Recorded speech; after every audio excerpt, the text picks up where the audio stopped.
नमस्कार students, welcome again to essential electrical. आज के लेक्चर में हम बात करने वाले हैं इंडक्टेंस ऑफ अ कंडक्टर के बारे में।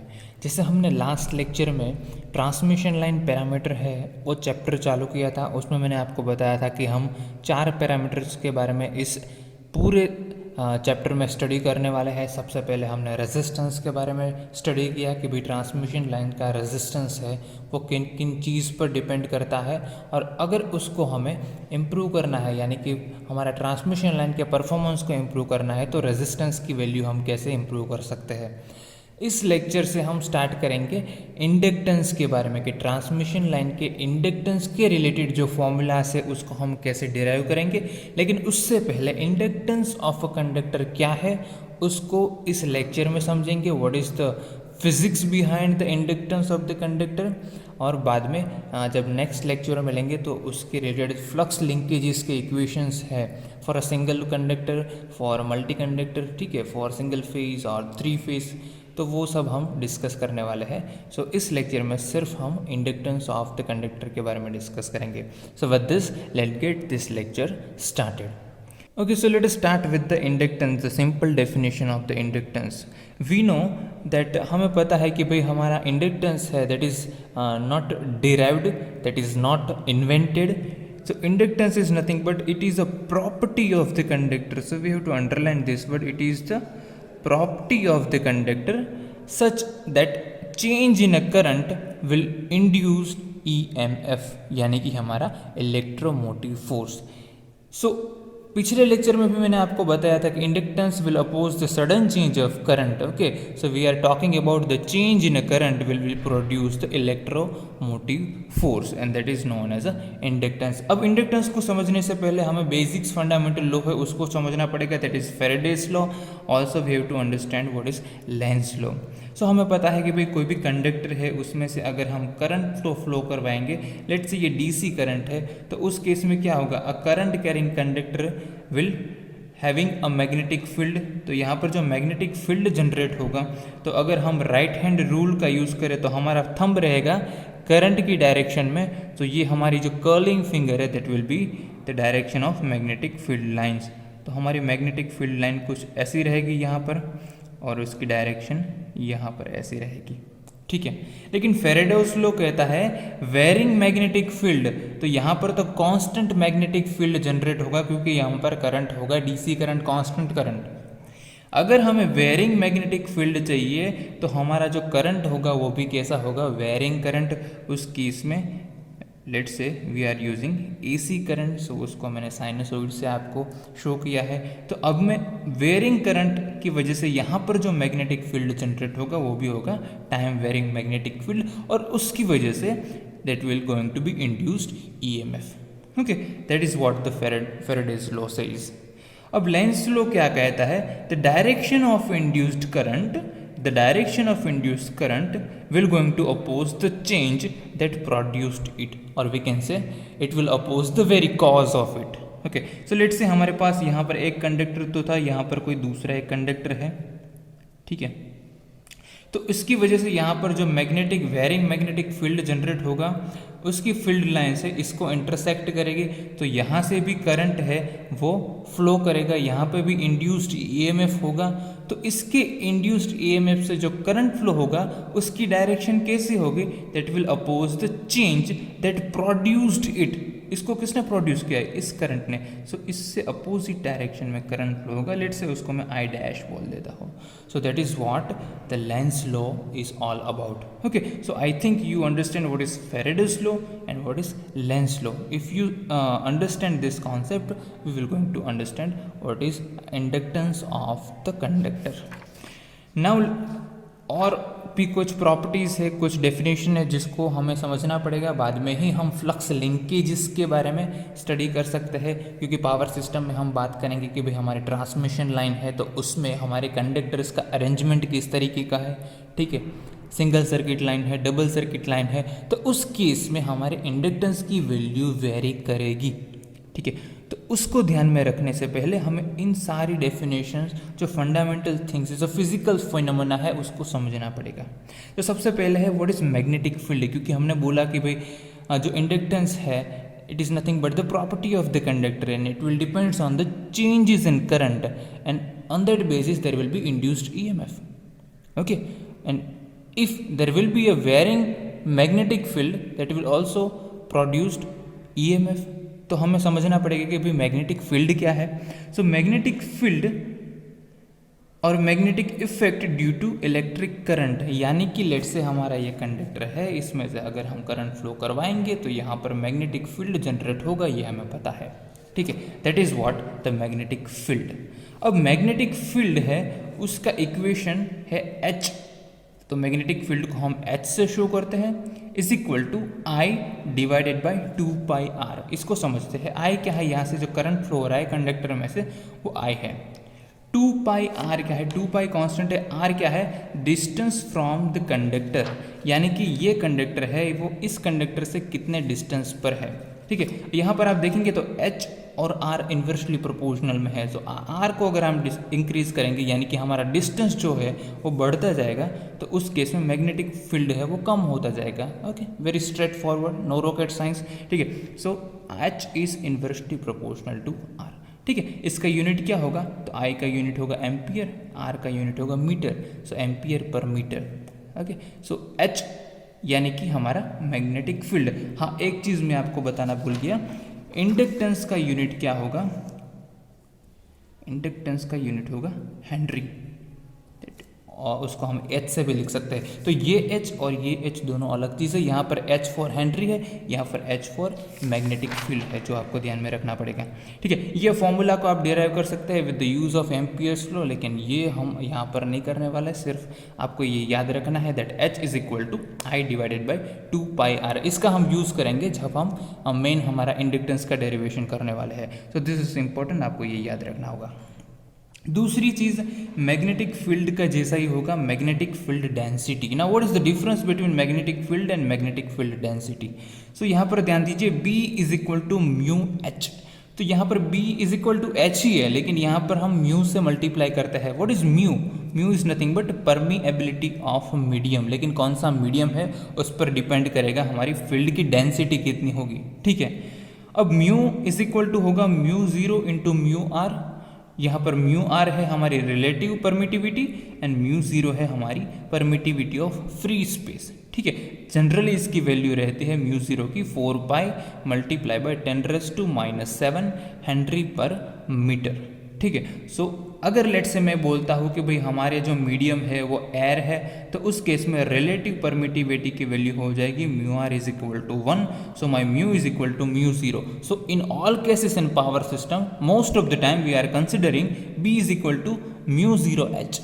क्यों, क्योंकि हमारे म्यू की वैल्यू क्या हो गई, म्यू 0, क्योंकि mu r is equal to 1 होगा. ठीक है, so magnetic field density is equal to B is equal to mu into H और म्यू 0 इंटू H. ठीक है, तो ये आपको याद रखना है.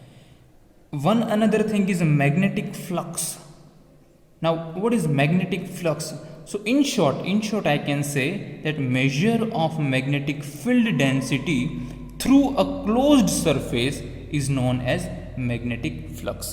ठीक है, इसका इक्वेशन मैंने यहाँ पर लिखा है आपके लिए, दैट फाई मैग्नेटिक फ्लक्स को हम फाई से डिनोट करते हैं, जिसको हम लिख सकते हैं BA cos थीटा. इसका हम डेरिवेशन नहीं समझेंगे, लेकिन फिर भी मैं आपको समझाता हूँ कि ये आया कहाँ से है. अब मैग्नेटिक फ्लक्स को हम क्या बोलते हैं, measure of magnetic field density through a close surface, यानी कि क्लोज सरफेस में से मैग्नेटिक फील्ड लाइन जितनी गुजरती है उसको हम क्या बोलते हैं, मैग्नेटिक फ्लक्स. लेट से हमारा ये क्लोज्ड पाथ सर्कल है. ठीक है, इसको सर्कल से मैं डिनोट करता हूँ, ये हमारा क्लोज्ड पाथ है.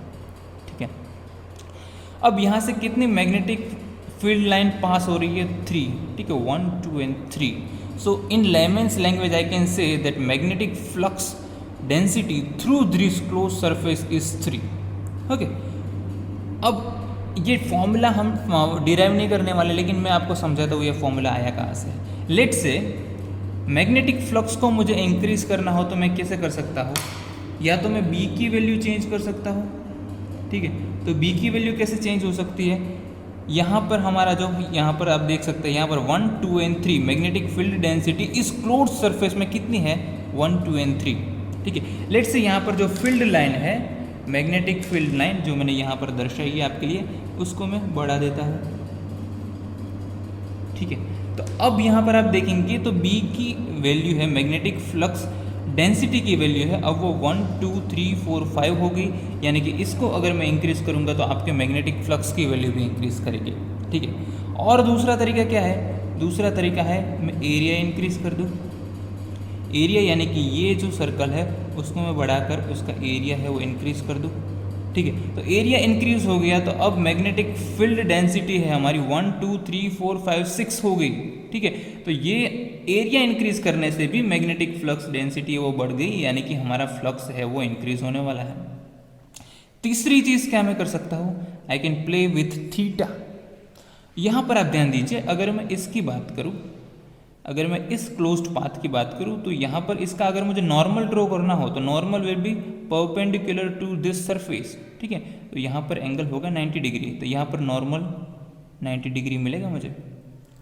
ठीक है, इस सरफेस के साथ इसका एंगल 90 डिग्री, इसीलिए हम उसे नॉर्मल कहते हैं। लेकिन इस नॉर्मल और फील्ड लाइन उसके बीच का एंगल क्या रहेगा, ये नॉर्मल की डायरेक्शन हो गई, ये फील्ड लाइन की डायरेक्शन हो गई, उसके बीच का एंगल मिलेगा हमें 0 डिग्री।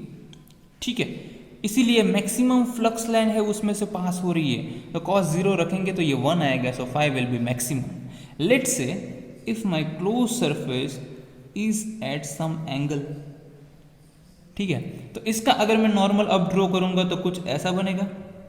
ठीक है, ये 90 डिग्री इसके साथ, तो अब इस नॉर्मल और हमारी जो फील्ड लाइन है उसके साथ एंगल बनेगा वो कुछ थीटा बनेगा।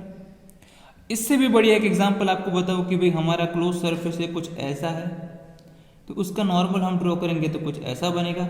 अब इसके बीच में और फील्ड लाइन के बीच में कितना एंगल हो गया, 90 डिग्री, तो cos 90 की वैल्यू 0 हो जाएगी। तो हमें पता है ये कौन सा 0 मिलने वाला है। और यहाँ पे आप देख सकते हैं कि भाई अगर ये होगा parallel, this close surface is parallel with field lines, तो उस केस में कोई भी हमारी जो फील्ड लाइन है वो इस सरफेस के थ्रू नहीं जाएगी।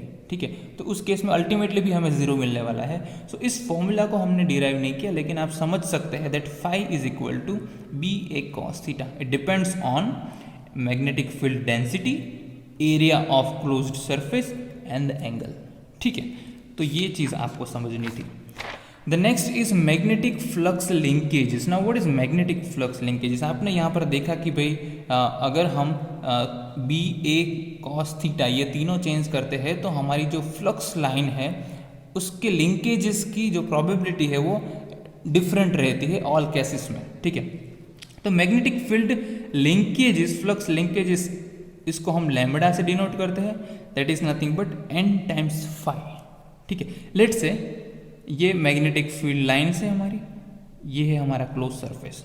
ठीक है, अगर एक क्लोज सरफेस रहता हमारा तो यहाँ पर 1 2 3 हम बोल सकते थे, लेकिन अगर हमारे पास 2 या फिर 3 number of turns of close surface, n is nothing but number of turns of close surface, तो यहाँ पर सबसे पहले एक होता तो वी कैन राइट 3 into 5, लेकिन सॉरी 1 into 5, लेकिन अब हमारे पास नंबर ऑफ टर्न्स कितने हैं 3, so that will going to multiply by 3 phi.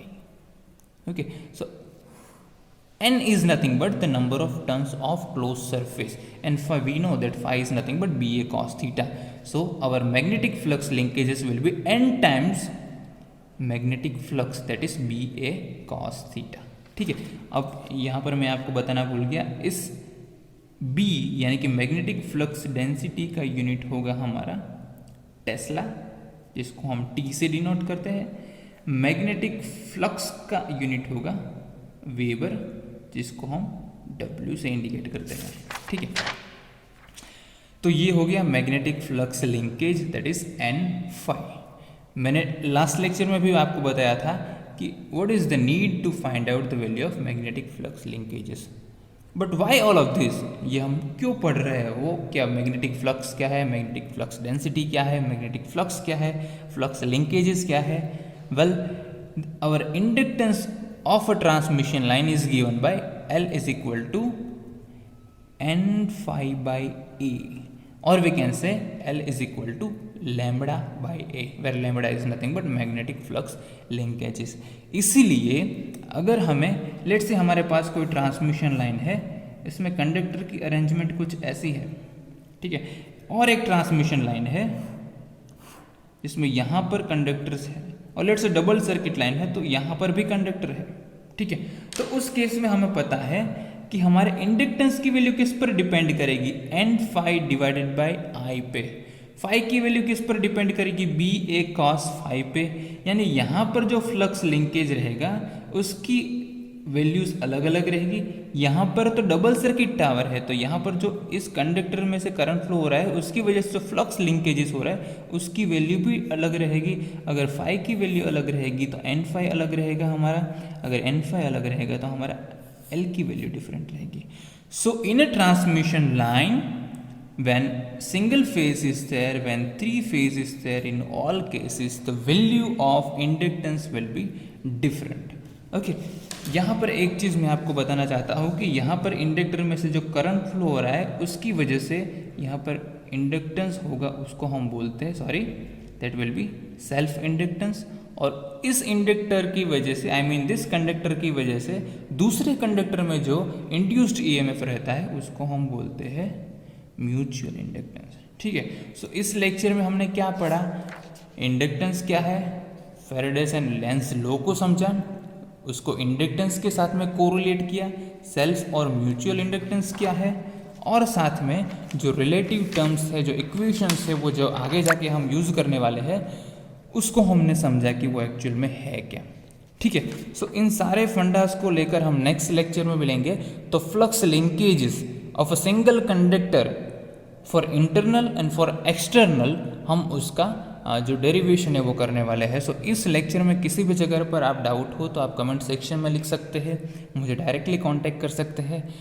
अगर आपको ये वीडियो अच्छा लगा है तो वीडियो को थम्स अप लाइक दीजिए, कमेंट सेक्शन में कमेंट कीजिए और इस वीडियो को शेयर कीजिए। This is all about today's lecture. See you guys in my next lecture.